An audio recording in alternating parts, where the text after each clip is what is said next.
Catholic Charities of Santa Clara County presents Change Lives for Good with your host, Greg Kefferly.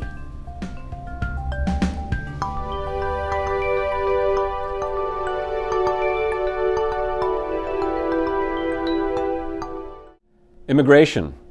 It's a word that causes lots of controversy, especially these days with executive orders coming and going and being challenged by judges and new orders being issued. It's created fear within the immigrant community and a lot of confusion in the broader community. How do we respond to it? What do we do today? Hello and welcome to Change Lives for Good. I'm your host, Greg Kepferly, CEO of Catholic Charities of Santa Clara County. And today we're in conversation with two immigration staff from Catholic Charities Immigration Legal Services. Mina Shiuria, who is an immigration attorney with our program. Hi, Mina. And Juan Gil Garcia, who is a BIA accredited representative. Juan Gil. We hear all of this challenge around the executive orders and immigration, and people are really upset about how many undocumented there are in this country, and what should happen, and how do we respond to that? So I just want to start with the reality of how many undocumented immigrants are there in America? Well, there's an estimated 11 million people who live in the United States without documents. Many of them are visa overstays, and others are people who enter without authorization through the border. But of those 11 million, there are studies that estimate that around 2 million of them, if not more, might have a certain remedy available to them under current immigration laws. So with those 11 million, what's their condition? I mean, are they all single people? Are they families? Or who are they living with?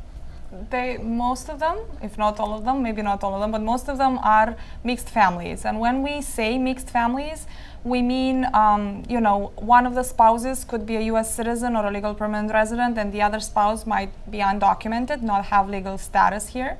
The children, maybe all or some of them are born in this country, so they are U.S. citizens, and some of them have status. Grandparents might have status, and their adult children, sons and daughter, may not. So this is what we mean when we say mixed status. And we may have a situation where a U.S. citizen spouse has a partner, the other spouse who doesn't have documents, and under the current immigration law is unable to actually obtain legal status for his or her spouse. May I add something that is very important to understand? And that is understanding the historical context. The unintended consequence of very restrictive immigration laws is that they create more undocumented immigrants.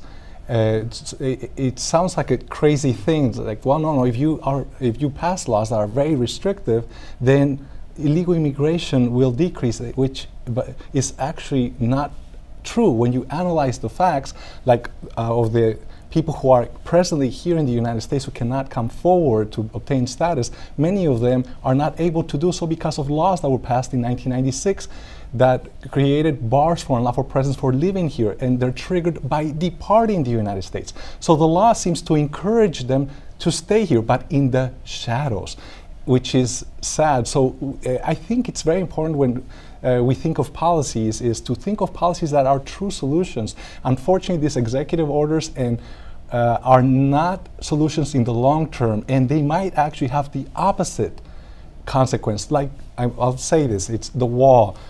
The wall might benefit then people who take advantage of the workers who want to come into this country. They're the ones who are going to benefit the most, because people are going to have to put their lives in their hands.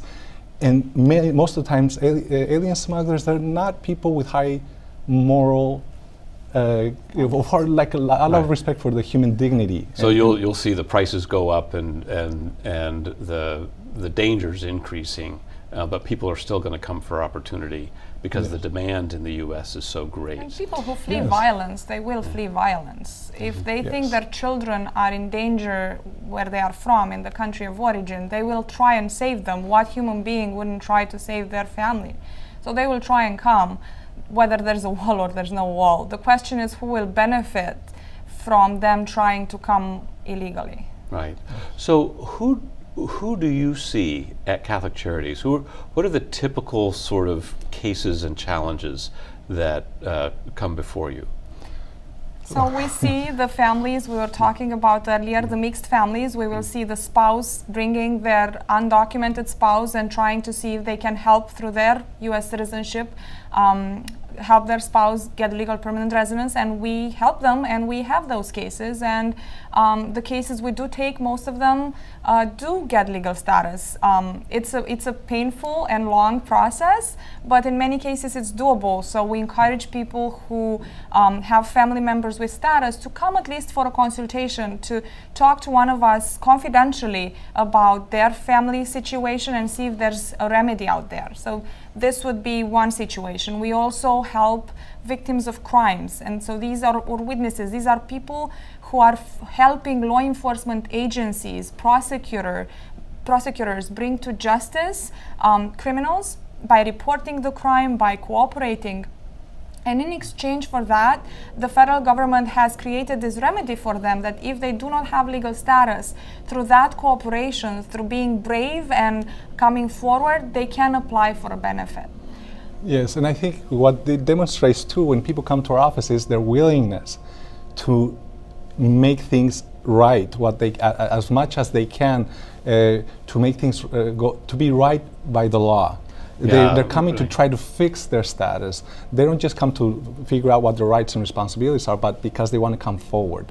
Right. So people who have the courage to come forward to Catholic Charities really are trying to get right with the law. Yes. And it sounds like they're also trying to keep their families together. They're trying to protect their families, these are all very fundamental human impulses to save your family and to live in a community as legally as possible. Yes, no, I agree. I think the way I see my job is that I'm trying to keep families together or bring families together. Because we also help a lot of people who petition for relatives who are abroad. One other thing that I also think about, and this is in terms of legislation, not just the executive orders. We do have to, in our work right now, we're having to constantly be aware what changes might come up, and what we encourage people to do is to really come forward now before there are changes in the law, because we don't foresee that in the next 4 years there will be any kind of more relief. If anything, immigration laws since 1996 have become generally more punitive, and we had hoped that there would be a trend in the opposite, but we really encourage people to come forward now before the law changes. And when we say come forward, we don't mean go and present yourself to the immigration office. Yes, of course. Thank you for the clarification. We mean come with a counselor, an accredited agency like Catholic Charities. And when I say accredited, I mean the immigration court has made sure that the agency and the people working there are authorized to give this legal immigration advice, or go to an immigration attorney, and in confidence, and that conversation, at least at the beginning while we figure things out, is all confidential. And we just want to try and see if under the existing law we can help you and your family. So as you do this, you're in this time of incredible change and uncertainty, first of all because of the executive orders.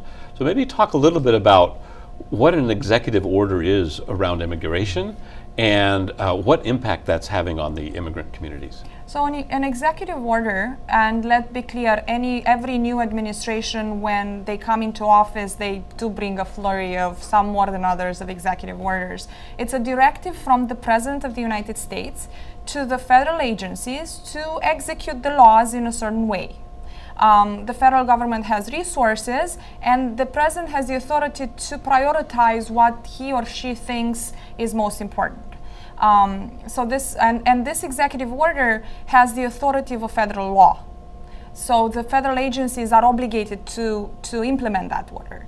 And then the only way every order, usually almost, there will be sides of the story that will say, no, this is unconstitutional, or no, we disagree with this, right? So Congress may pass a law to override that executive order if they get enough votes, because as we remember from school, the president can veto the law, or if some injured party says this order affects me, harms me, and I would like to bring a lawsuit, I would like to challenge it in court, if it can get it declared unconstitutional, that's another way to attack it. But other than these two situations of passing a law that contradicts it, or getting one part of it or all of it unconstitutional, an executive order has the power of a federal law. So federal agencies are obligated to implement it. Now, the problem with the latest orders has been that they, especially in the immigration, we're talking mostly immigration executive orders, they have been drafted or written so broadly that it has created confusion at all levels, including the federal agencies that have been confused about how broad to read it and interpret it and apply it. The immigrant community worried and about the impact it has on them. Legal counselors and attorneys and advocates who don't know, how restrictive it will be. So it's been the confusion around it in terms of the impact. Yes, and in the presentations that we've done in the community and even phone banks with like Spanish language television, a lot of the calls that we have gotten are from a wide range of backgrounds of immigrants and also of their status. Even naturalized citizens of the United States are wondering, what does this mean to me? What about if I am from like Venezuela or Colombia? There were rumors a while back that the executive order banning entry of certain immigrants into the United States would extend to other countries. It hasn't happened, but Colombia and Venezuela were there. But this confusion, the reason it's so great is because it doesn't make sense to the immigrant community. Like, how were these countries picked? And am I vulnerable? I'm a resident. I'm planning to travel abroad. So we're going to come back in a minute to talk about how we respond to these executive orders and all of this confusion. You're watching Change Lives for Good. We'll be back in a minute. Immigration Legal Services. The Immigration Legal Services Program of Catholic Charities of Santa Clara County was established in 1976 to help assist and aid the increasing number of immigrants to the Santa Clara County area. The program is fully accredited by the Federal Board of Immigration Appeals in Washington, D.C. It is serving low-income immigrants of all nationalities and backgrounds. The Immigration Legal Services Program helps eligible immigrants navigate the process of becoming a U.S. citizen, giving them the opportunity to establish firm roots in this country so they can thrive. Services include family reunification, family visa petitions, adjustment of statute applications, consular processing, fiancé visa applications. Victims of persecution and domestic violence, including the U non-immigrant status, T non-immigrant status, Violence Against Women Act, and public interest parole. Services include administrative and judicial proceedings, which includes representation, administrative and judicial appeal, removal proceeding, and adjustment interview. Citizenship, naturalization assistance, fee waivers request, application for certification of citizenship, acquisition and deprivation of citizenship assistance.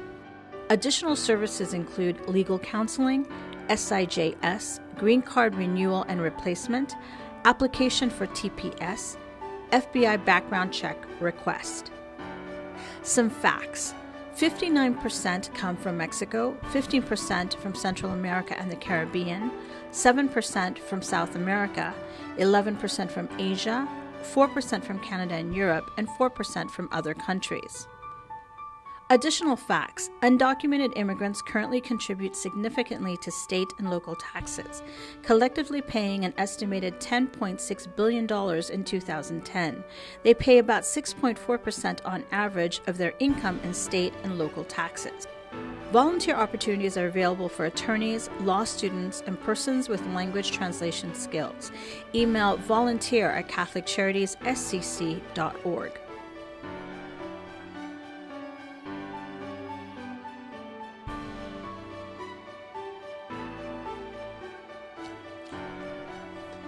Catholic Charities works to end poverty by helping families and individuals get the tools they need to become more self-reliant.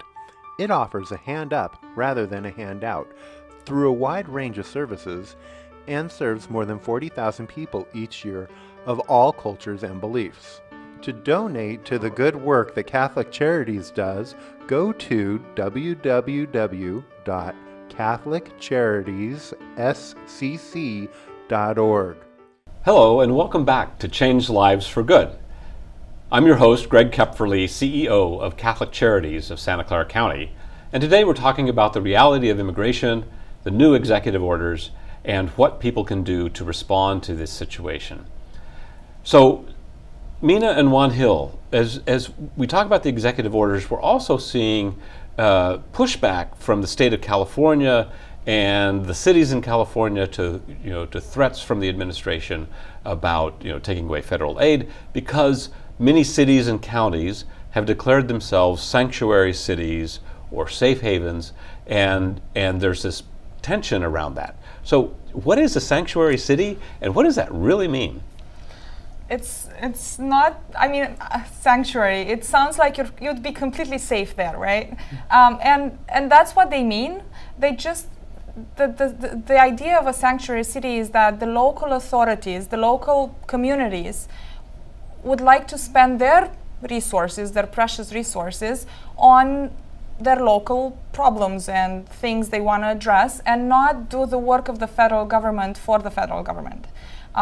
So what they're saying is, we're not going to spend our local resources on gathering information about people out there, where they are from, whether they have legal status or they don't have legal status, since the federal government has an entire agency like the Department of Homeland Security that is supposed to address that. Let's let them do their job as they know best. We won't stand in their way. We will apply the laws. We'll execute laws. We will execute lawful orders. We're just not going to use our local resources for that. And that is all there is to sanctuary cities. Okay, so one. Yes, and well, there are multiple reasons for why cities decide to do this. But one of them is because they want to make sure that the local communities still trust the authorities and don't see the authorities as the enemy, that they're really peace officers. But also the other impact that this has, besides creating more trust, it's that the application of the laws may become more actually humane. You have to be trained in the law. You have to understand the law. As it is, Immigration Customs Enforcement Agency already sometimes intimidate people into signing away their rights when they sometimes have a remedy. Imagine if you have a local police officer acting as an immigration agent. They don't have the training in the law, and even Immigration Customs Enforcement agents don't always have the training in immigration remedies themselves. So why delegate that very difficult task to local law enforcement? And local law enforcement agencies, sometimes they don't want that pressure. They don't want that responsibility. They already have other responsibilities to fulfill. So keep local funds to deal with local issues, use federal funds to deal with federal issues, and immigration is a federal issue. That's exactly right. And there is one small other aspect, a downside to actually having local law enforcement agencies gather information about people's status and provide it to Immigration Customs Enforcement, for example. The problem is that the local law enforcement agencies, what they want to do is solve crime, right? Reduce it, solve it. And for that, you need victims and witnesses and people to come forward to trust you. When you know that the local authorities, local police or prosecutors are actually cooperating with or are actually giving your information to immigration, then you wouldn't feel as safe to come forward and report a crime or be a witness or help law enforcement. So it becomes a tool of law enforcement, in fact, yes. as an effective tool, because you have the police, the sheriff's department are now trusted by the local immigrant community. Well, now, but in the situation when federal authorities do come knocking at the door, when ICE comes knocking at the door, what are people supposed to do? What are their rights and what are their obligations? Immigrants have the same rights as any person who is in this country as a citizen. So if a federal agent shows up to someone's doorstep, if they don't have a search warrant, the person has the right not to allow them into their home. So the first thing is, please don't get into the habit of not opening the door until you ask who is there. And if have them identify themselves. If they say that they are the police or ICE, then ask, do they have a search warrant, or what are you here for? And if they say they do have a search warrant, ask them to put it under the door. And if they do have a search warrant signed by a judge, then you have to let them in. But if they do not, then you can tell them that you refuse to allow them to come into your home, and you should not open the door. And then what should they do after that? So knowing that for whatever reason ICE is knocking on the door, where can they go for help? They should go to an accredited agency like Catholic Charities, and we welcome everyone, or to an attorney or another accredited agency, and figure out if they have a remedy. Sometimes people are so afraid of getting into deportation proceedings or into court that they think it would, their life would end. That's it. I'm going to my country of origin and I have to say goodbye to the United States. It's not necessarily like that. There are benefits that only an immigration judge can give someone who is eligible. So for some family, getting into deportation proceedings may be a gift, because they may end up at the end of those proceedings with legal status. Yeah. So I think a lot of people don't realize that, right? And which may be why people stay in the shadows, that they're afraid to engage. Even though people want to get right with the law, they're afraid to engage because they're afraid that if they get into proceedings, that's it. But you're saying that there can be some remedy. There can be, some people. Yeah, and that's why it's even more important that if they do happen to be detained for whatever reason, because they did open the door, because they did answer questions, instead of saying I have the right to remain silent, I have the right not to answer your questions. But let's say that somebody does find themselves in detention. It's critical that they do not sign away their right to a hearing, because there is something called cancellation removal, very technical, but so for some families that might actually be an option. And the courts themselves are so overwhelmed that it might take years for them to be finding these cases. And they do have a right to post bond in most cases, so that they can be free while they fight their case. So it's very, very important that people understand their rights. Yeah. So you've been at this for a while. You know the law, the insides and outsides, and you've seen what works and what doesn't work. So tell me a little bit about some of the cases that you've seen that have been very successful. I mean, again, obviously protecting confidentiality, but what are the types of things that you've seen, the conditions that people have come with that you found, here's a solution? Oh, wow. Okay, so the one that just comes to mind is just because it's a case that I just worked on recently. It involves someone who was a victim of a crime herself. She had to flee the part of her home country where she was from because of the violence, but she could not bring her children with her. But while she was here, she was a victim of a crime. She assisted the investigators and the prosecutor with the prosecution of the person who committed the crime against her. And several years later, she left her kids very little, but several years later, she was granted adjustment of status, a green card, and she was able to bring her children. One of them was about to age out, meaning that he was going to have to wait 30 or 40 more years if he wasn't able to come in within the next month. And she had family finally reunited with her, and they were being threatened in their home country. So she is now a very happy mother, finally reunited with her children. So, but that's the latest one that I can think of, because it just happened last week that he was able to come in, and we had been fighting that case for about 3 years. Wow! Yeah, congratulations. So, that's very powerful. So safety both for her children, safety for herself, the family reunited, and a crime solved. Yes. Great outcome. What about you, Mina? So it's always wonderful to be able to reunite families or to keep families together. Mm-hmm. And we do so many cases where spouses of U.S. citizens or of legal permanent residents get granted their legal permanent status. It's also wonderful when we get legal permanent residents to apply for citizenship and become proud U.S. citizens. When we help victims of crime get status here after having maybe intimidated or threatened for years and at risk, and finally crime solved. Undocumented person has her status. These are people who work, who pay taxes, who want to be out there and contribute to the community they're a part of. That's wonderful. So both of you are obviously very passionately concerned about the rights of immigrants and that you've dedicated your lives to this. So what's driven you to do this? Mina?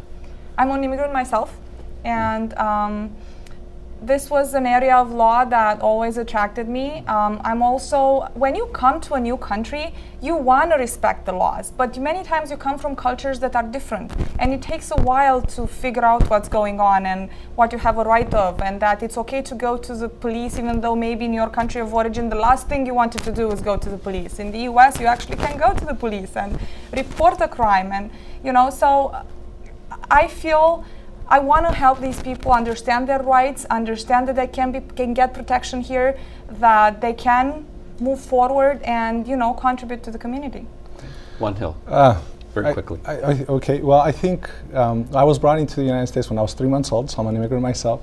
I was very fortunate that the circumstances were right that I was able to come legally, but I have a lot of compassion for those whose circumstances were not the best, or who were forced to come to the United States for either economic or safety reasons. And it's very fulfilling. Like once a week I go to Gilroy, and the community there reminds me a lot of my own background.